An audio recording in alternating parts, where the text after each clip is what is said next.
get straight into it.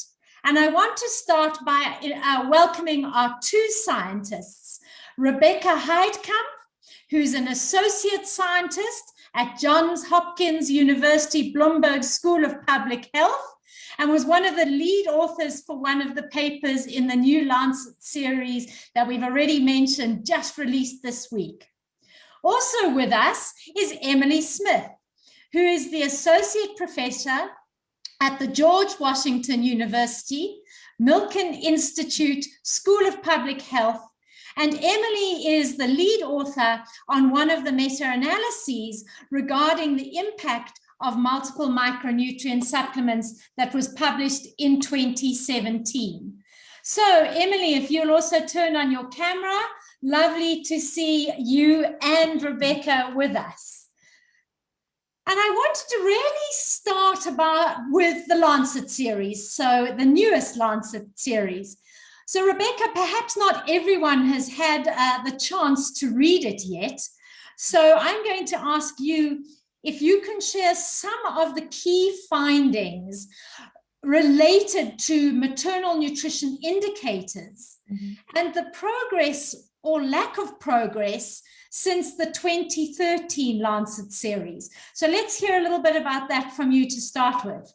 Great. And I think in the Launch Monday, I talked about things being both hard and hopeful. And I think that really captures our situation with maternal nutrition, especially micronutrient status. So, the data overall, in terms of we think about the progress towards the global targets, especially the target for anemia, is not great. We haven't seen the needle be moved on anemia. We've actually even seen slight increases of anemia in women of reproductive age generally, a very, very small decrease in anemia among pregnant women.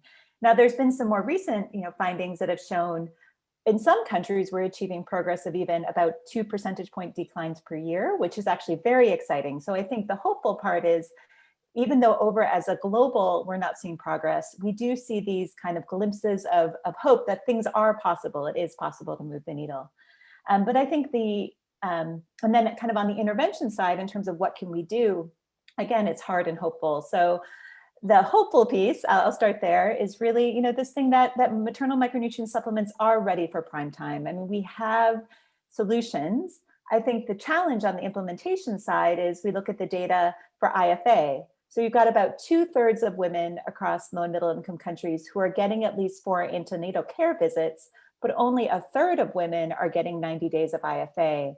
So we look at that gap and say, it's an opportunity, we need to scale, but it's also discouraging because these are the platforms through which we are going to introduce some of these other interventions. Absolutely. And I love your words, hopeful and hard. Nothing that's worth achieving in life is actually easy. So, I think that that's really important, is that even though it's hard, that doesn't mean there is no hope. And Emily, I'm going to then turn to you for a minute, because we've now heard a little bit from Rebecca on the mother's outcomes, but I want you to share with us a little bit about the evidence behind multiple micronutrient supplements in terms of the critical issue of the impact on birth outcomes. This is a great question. And speaking of hard work, folks have been researching multiple micronutrient supplementation since the 1990s. People in Zimbabwe and Tanzania and Mexico and Nepal all started these research trials in the early 90s and have continued for the last 30 years, which is pretty incredible. And now there have been 20 trials that include 140,000 women. And that's a lot of people where this has been studied. And just for comparison, if we look at IFA, the trials that informed us to use iron and folic acid, there were about 43,000 women in those trials. So when it comes to MMS, we've got a lot of evidence as compared to other things we typically do when it comes to improving health outcomes.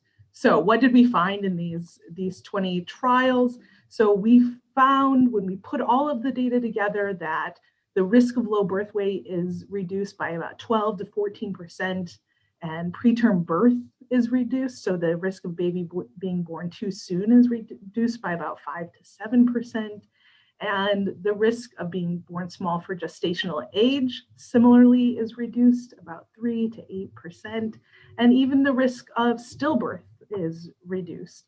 And so we see pretty consistently from country to country, from place to place, from time to time, that really MMS compared to iron folic acid gives babies a better chance, a better start to life. That's just so much hope. Every one of those figures that you gave me just said hope, hope, hope. So Rebecca, when we then hear this, when it then comes to the interventions, what actually are we saying? Because I see on our Q&A screen already, we have a question from someone who's asking us, do the multiple micronutrient supplements need to be given during pregnancy for the 9 months every day? Or is it expected for the first trimester? Or what is the starting point from preconception until pregnancy, through pregnancy to delivery? So let's hear what you have to say to that. Yeah, and I might end up having to defer to Emily for parts of this, but I think what we found, and this is actually true for iron folic acid, we only find what we're looking for. So we've tested certain protocols, we've tested starting at a certain point in time, and we've seen what those outcomes are. In many cases, we haven't done the systematic work to know exactly, when does this need to begin in order to get a maximum benefit. But we have to kind of deal with reality, which is that women show up for ANC at different times, right? And our goal is to get them there as early as possible and to intervene as early as possible. So I would say my general kind of principle, which I would love to hear Emily's take on, would be really working on getting women to ANC early, but then we saw there's this gap between women are getting to ANC, but they're not getting micronutrients. So really focus on ensuring the delivery channel is there and that when they come, those micronutrients are available. Emily, I saw lots of nodding from you, so let's hear from you. I totally agree. We do what we can when we can do it. And even we see this in the data that even if you start late, there's still some benefit. And that's because there's 15 different micronutrients in that multiple micronutrient supplement. And each micronutrient plays a different role at a different time in pregnancy. So starting early can be really helpful for something like folic acid and its impact on neural tube defects. But then again, a lot of the baby's growth, the rapid acceleration of growth is happening in the 3rd trimester, late in pregnancy. So some of the things that contribute to birth weight and that final big push for growth and brain growth, all of those things happens later in pregnancy. So yes, it's great if we can get MMS from before pregnancy, during pregnancy, after.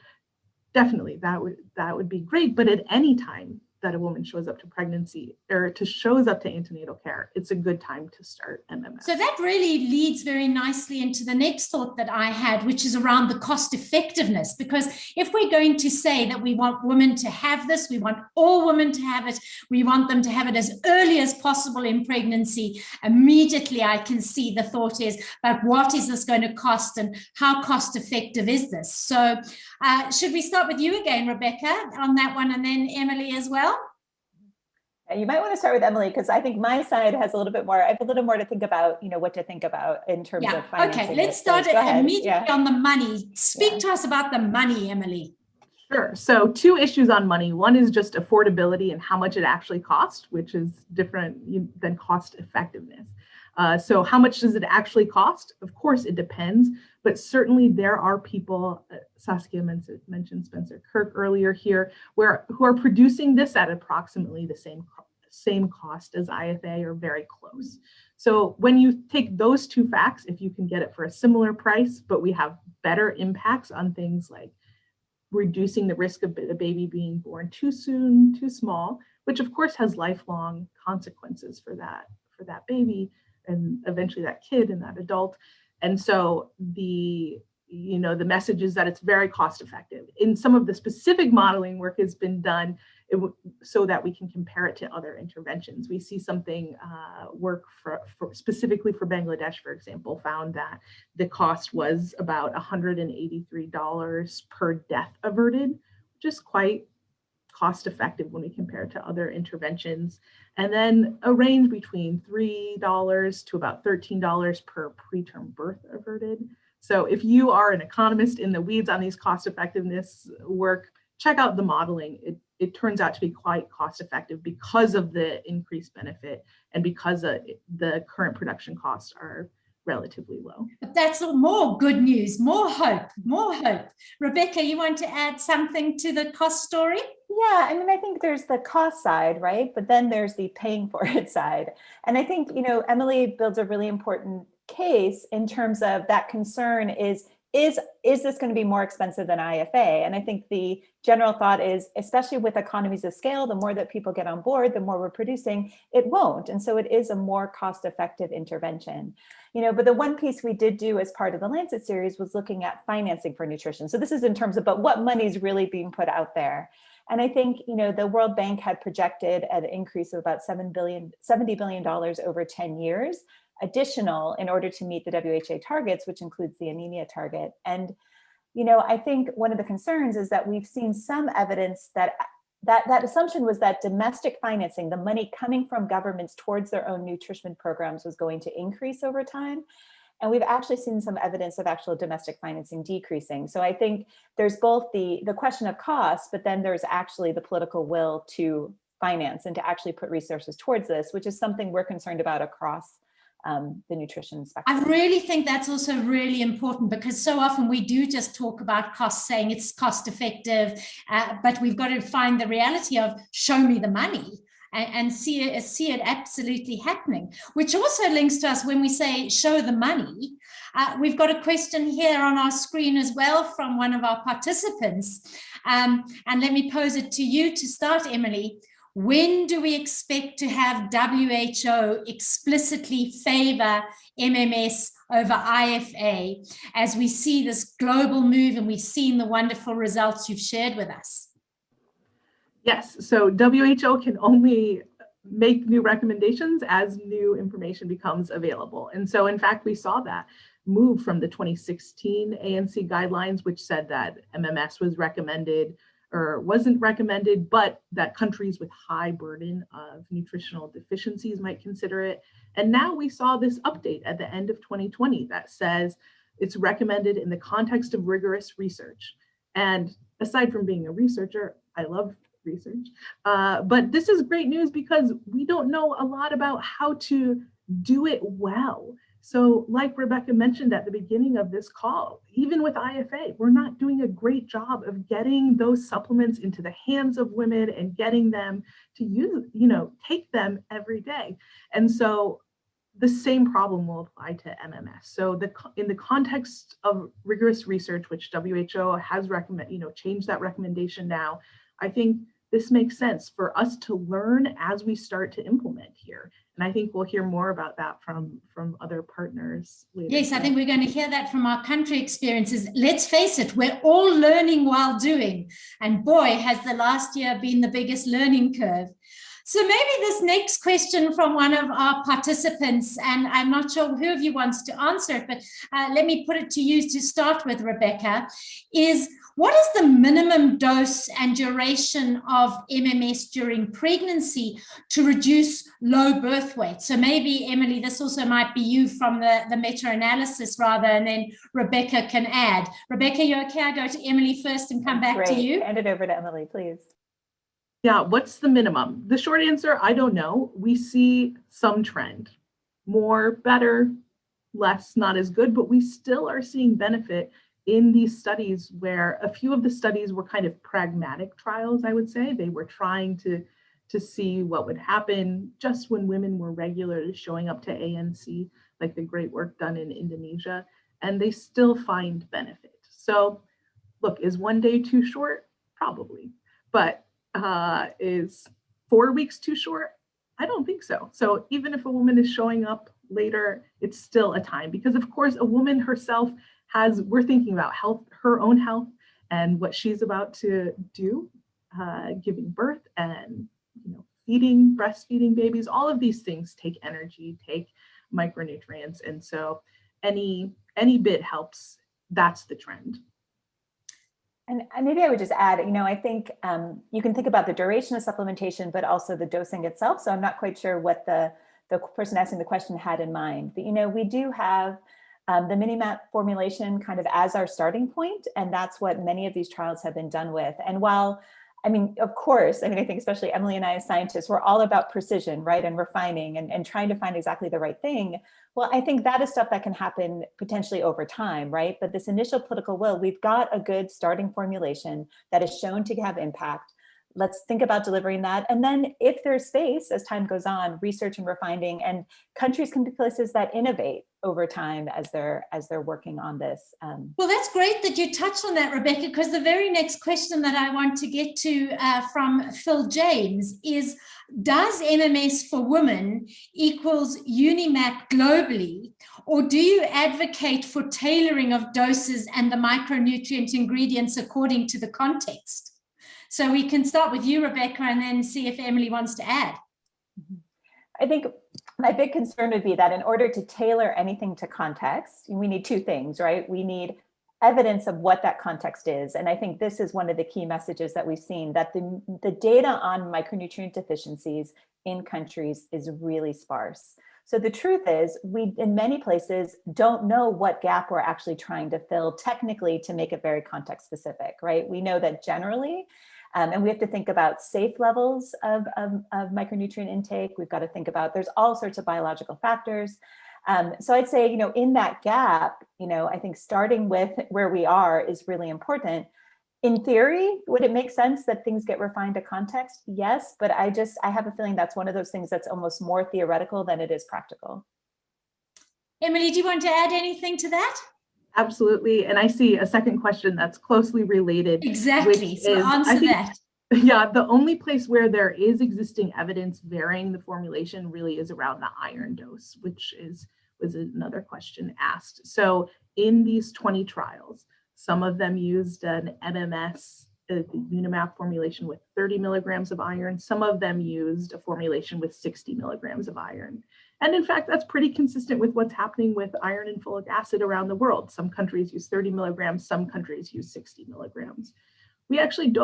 I don't have enough evidence to say one is better than the other. And in fact, it surely matters where you are. So for example, if you're in Ethiopia, where we know there happens to be a lower prevalence of iron deficiency anemia because of the diet and the groundwater and things like that, then probably you're already using the 30 milligrams of iron dose and it makes sense to consider it.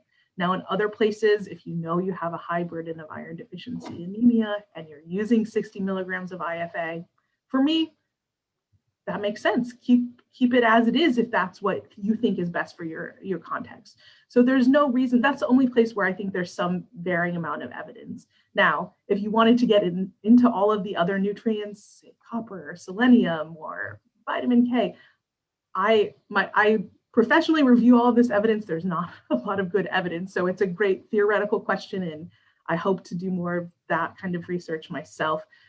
But I don't foresee the necessary evidence being available now to make that happen. So perhaps as we come towards the end of this time, boy, time rushes when you're sharing hope and good news. I want to come to another question from one of our attendees that says, there really is this lack of compliance. Emily, you touched on it already with both IFA and any other maternal supplementation program. So is there any supportive research that you're aware of on how we can perhaps enhance the appearance, the shape, the offering, or something to enhance compliance? Is there anything around that? Rebecca, let's start with you. Yeah, there actually is evidence. And I think there's some really great implementation and research around this out there. And some of the strategies that have been promising are, first of all, just really good counseling. I mean, it's true that a lot of women really do trust their health providers. And we know that having the time and the kind of skill set to deliver counseling about why and how to take something, that women need that information. And so making sure we're doing good counseling. There's also been some really promising things about things like compliance partners, having someone, just like we all do, I think when we're trying to have a habit, identify a family member that helps them with ensuring that they're taking their medicines. There's lots of things out there in terms of what can be done to increase compliance. I think one of the hard challenges is how do we scale those and actually make sure they're being systematically used. You're so right, Rebecca. If I hadn't had a gym buddy when I started doing my gym, I would have given up long ago. And even through COVID, as we pivoted to Zoom, my gym buddy was important to make sure that I kept moving. Emily, we've got just 1 minute left. Is there anything you want to add to that about the forms? Yeah, I think this is the place where rigorous research and anything, this is not something I can advise on, but your country, your context to learn about this, about what might work best, how that counseling could work, if there's anything about the way we give it to women, things like this, all of these. And I know there is a lot of ongoing research that we can all learn and share those learnings together to make sure we make it the best experience, for a positive pregnancy experience for all women. And this is really where everybody, and we're going to talk, that's why it's a consortium, because it's about collaboration. So this is where we need people who don't only work in the pure science, like the two of you, who are hugely valuable, but people working in innovation and coming up with new ideas and thinking out the box, how to really make this work. It's been wonderful having both of you with us.